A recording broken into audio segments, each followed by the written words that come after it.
பல நேரத்தில் கர்த்தர் உங்களுக்கு சில காரியங்களை சொல்லி இருக்கும் பொழுது அந்த காரியத்தை அப்படியே கேளுங்க, அப்படியே கீழ்ப்படிங்க.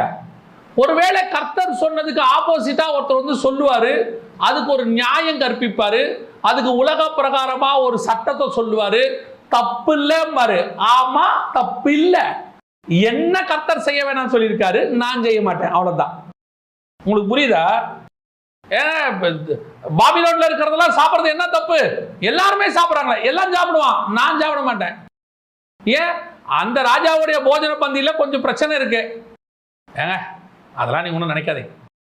நீங்க பாருங்க எத்தனை பேர் சாப்பிட்றாங்க, எல்லாரும் சாப்பிட்றாங்க, நீங்க மட்டும் ஏன் சாப்பிட மாட்டீங்க? எல்லாம் சாப்பிடுவான், அது அவன் இஷ்டம், நான் சாப்பிட மாட்டேன். ஏன்? எனக்கு கர்த்தர் சாப்பிட வேண்டாம்னு உணர்த்துறாரு, நான் சாப்பிட மாட்டேன். இதுதான் பிசாசின் ஆலோசனையை மேற்கொள்வதற்கு ஒரே வழி.